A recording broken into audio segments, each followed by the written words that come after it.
Bom dia, galera do segundo ano. Nós vamos começar uma nova escola literária, né? Até então nós falamos sobre o romantismo, que é uma escola bem extensa, né? Nós trabalhamos a primeira, segunda e terceira fase, né? E agora nós vamos entrar aí com uma nova escola literária, né?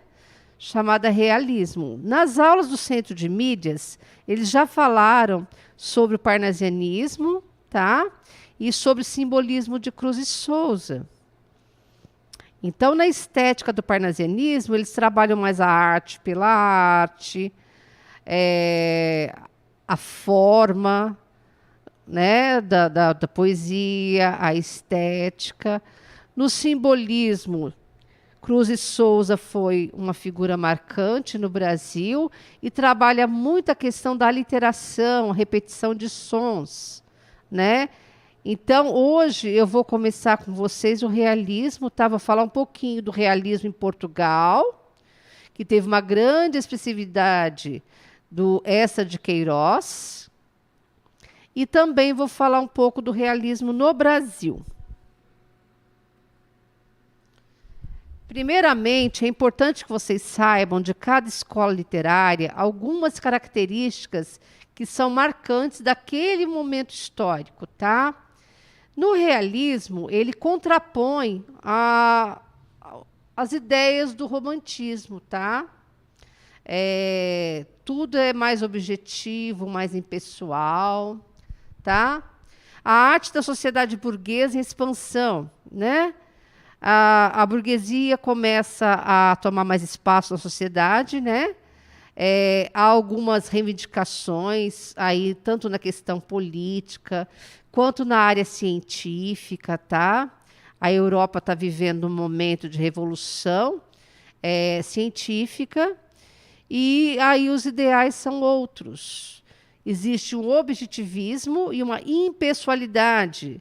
Então, o escritor, nesse momento, ele não vai julgar o personagem, ele vai simplesmente tratar a sociedade tal como ela é, com a sua realidade, com as suas mazelas, vai tratar a sociedade de forma bem objetiva, né? Inclusive com toda a hipocrisia que existe no ser humano. Tá? O racionalismo, então, está presente através das questões científicas, né? Da revolução científica. Dentro da verossimilhança, né? O que acontece? O que é verossímil? O que é real? Né? Vai ter uma análise psicológica das personagens. Por exemplo, Machado de Assis, ele é altamente descritivo, mas quando ele faz uma descrição física de um personagem, normalmente ele está tentando aí falar sobre como é esse personagem por dentro. Como é o psicológico, comportamental desse personagem.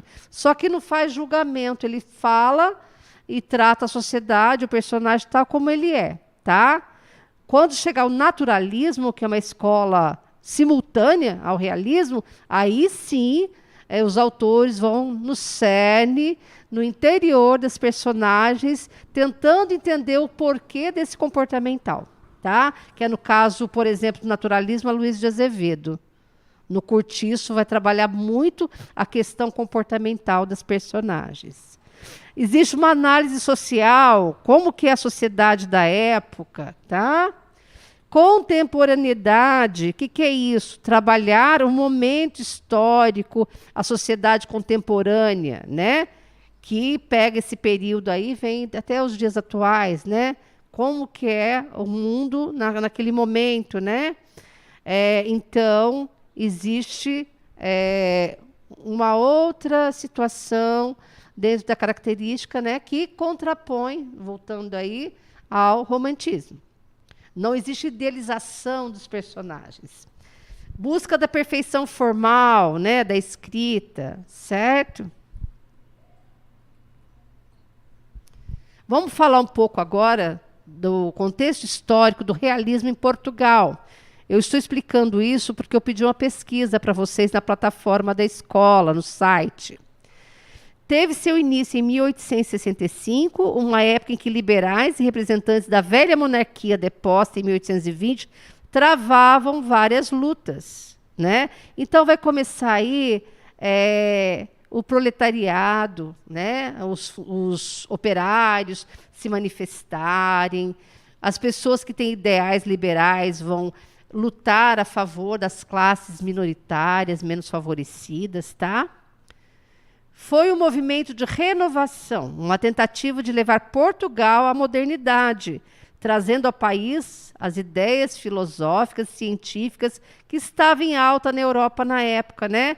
O iluminismo, né? Os filósofos iluministas, eles serviram de referência para muitos escritores, para muitos historiadores, né? Porque tratar o ser humano mais na horizontal, né? Com quê de equalidade, com quê de igualdade, embora que sempre quem acaba no controle é a elite que detém o capital. Já falei isso para vocês em outro momento. Mas os ideais filosóficos eles estão sempre presentes nas obras, né? Então, essa de Queiroz, por exemplo, ele escreveu várias obras. A Cidade e as Serras, O Crime do Padre Amaro, Os Maias, que virou uma minissérie na Globo, né? Um tempo atrás aí, falando de toda a questão aí do ser humano, né? Da sociedade da época, das lutas travadas. Mas uma obra que eu acho muito importante comentar é O Primo Basílio, tá? O Primo Basílio conta a história de Luísa, uma jovem sonhadora e ociosa da sociedade lisboeta, que acaba envolvida por Basílio, seu primo. Aí vai começar a falar da história de traição. Traição, ciúmes, são temas atemporais. Ele vai perspassar todos os momentos históricos, em qualquer momento social, em qualquer momento histórico, onde tem relacionamento, tem um casal, o ciúme está presente. Ele pode estar presente de duas maneiras, né? Ou por zelo, ou por obsessão, que é uma coisa mais complicada. Mas no caso aí vai entrar a traição, tá?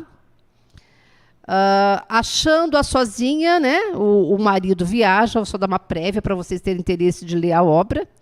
O marido viaja, o marido de Luísa é engenheiro, viaja a negócios, e Basílio serve-se de sedução e galanteios até levá-la a se envolver profundamente consigo, tornando-se sua amante. E o que acontece? A personagem aí, protagonista, Luísa, é uma mulher sonhadora e ociosa. Ela era dona de casa, era aquela mulher que só bordava, tocava piano, mas ela tinha uma empregada, vou usar o termo que vocês conhecem, recalcada, né? Ela tinha uma empregada cheia de revoltas perante a sua situação. E essa empregada vai começar a chantagear a patroa. Agora eu não vou contar mais, senão vai perder o interesse, né? Esse livro tornou-se uma minissérie também, passou na Globo em 1986, se eu não me engano. Depois também teve o filme, tá? O filme foi repaginado para a história da construção de Brasília, e o marido, no caso do filme, vai viajar. E o primo faz essas visitas furtivas a Luísa, personagem. Depois, mais tarde, Machado de Assis vai fazer uma crítica a essa personagem, dizendo que ela não é tão ingênua assim. Tá?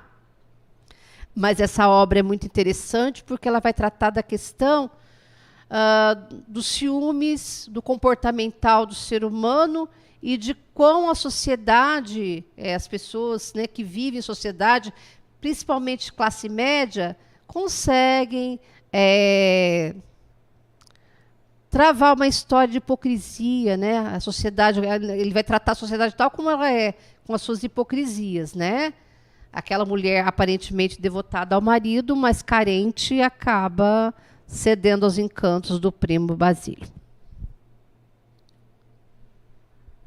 Então, Machado de Assis, mais tarde, ele vai fazer uma crítica a essa personagem, tá? Aqui na imagem aparece, na época foi uma minissérie na Globo, o ator Marcos Paulo fez o primo Basílio, Tony Ramos foi Jorge, o esposo, né, traído, e a Júlia Gann fez o papel de Luísa. Não está mostrando nessa imagem, mas o papel da empregada foi muito importante. A Juliana foi construído pela atriz Marília Pêra. A personagem da Juliana foi construído pela atriz Marília Pêra, e excelente atriz, por sinal, já falecida. Trabalhou muito bem nessa minissérie, eu tive o privilégio de assistir na época. E, naquele tempo, as empregadas comiam o resto da comida do patrão, dormiam em condição insalubre, em lugares sujos, com ratos, normalmente sótão, porão. Então, era praticamente como se fosse uma peça. A criadagem, né, a empregada, era como se fosse uma peça quase escrava da casa. Morava a vida inteira na casa do patrão, sem direitos trabalhistas. E tudo isso foi um motivo para a chantagem da empregada. E Machado de Assis vai fazer uma crítica, então, severa à personagem de Luísa, dizendo que ela não era tão ingênua assim, mas que ela era uma mulher que tinha desejo. Tá? E o desejo a motivou trair o marido, né? Ela não era aquela mocinha, né? A protagonista heroína, não. Ele faz uma crítica dizendo que ela não era tão ingênua assim.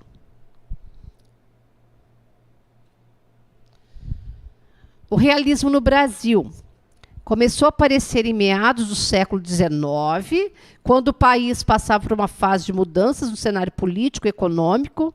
Sempre a política e a economia, o contexto histórico, vai inspirar o escritor a escrever fatos falando, né, daquela época. Machado de Assis foi jornalista, foi quem praticamente criou a ABL, Academia Brasileira de Letras.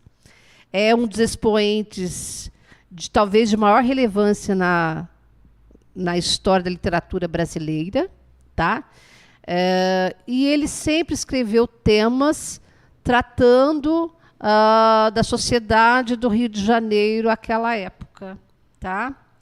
Os autores que ajudaram a divulgar o realismo no Brasil, além de Machado de Assis, considerado precursor do movimento, Raul Pompeia também, Aloysio de Azevedo, que eu falei previamente para vocês, e Alfredo Taunay. Aloysio de Azevedo, ele vai entrar depois, eu vou dar uma aula sobre isso, com a obra O Cortiço.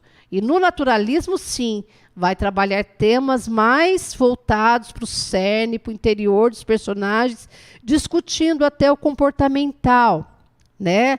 Na obra O Cortiço, por exemplo, ele vai falar do comportamental da pessoa que é alcoólatra, por exemplo. Por que ela tem esse determinado comportamento?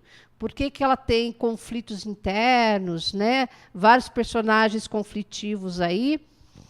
E o naturalismo, que é bem simultâneo ao realismo, ele vai, então, tratar dos personagens, trabalhando o psicológico dos personagens, vai entrar a questão do marxismo, né? As desigualdades sociais na obra O Cortiço vai estar muito imperante, o determinismo, que é uma teoria filosófica, né? Que a pessoa... Nós chamamos de determinismo de teoria da fatalidade, quando a pessoa se vitimiza muito. Na obra O Cortiço vai ter muitos personagens que se vitimizam, tá? E a gente vai dando essa sequência para vocês. Agora eu vou falar um pouquinho. Machado de Assis inaugura com a obra Memórias Póstumas de Brás Cubas, que é um defunto autor. Esse defunto ele volta para rir da cara da sociedade. Tá certo? Mas uma obra dele que também vai falar da questão da traição e do ciúme, que é um tema atemporal e muito discutido em qualquer sociedade, é Dom Casmurro. Dom Casmurro Eu posso dizer para vocês que a marca registrada de Machado de Assis é a fina ironia. Quando você dá uma tirada de uma forma tão elegante que a pessoa não percebe. Tá? O próprio título é irônico, né? Dom Casmurro. O Dom era como se fosse um título de nobreza, né? E casmurro, uma pessoa casmurra é uma pessoa amarga. Dom Casmurro. Então, vai tratar da história de Bentinho. Bentinho, narrador personagem. Ele vai contar a sua própria história, né? E Bentinho era um cara da sociedade também, classe média. Primeiramente, a mãe o promete levá-lo a um seminário, porque ia pagar uma promessa religiosa, e ele vai ao seminário. Lá ele conhece seu melhor amigo, Escobar. E depois de um determinado tempo, ele acaba saindo do seminário. Desde a infância, ele conhece uma jovem bonita, vanguarda, à frente de seu tempo, chamada Capitu. E quando Bentinho sai do seminário, ele acaba casando, contraindo casamento com essa moça. Só que com o passar dos anos, ele torna-se uma pessoa obcecada pelo ciúme. E aí vai começar a trama. O livro vai dar provas e contraprovas, né? Machado de Assis faz isso com maestria.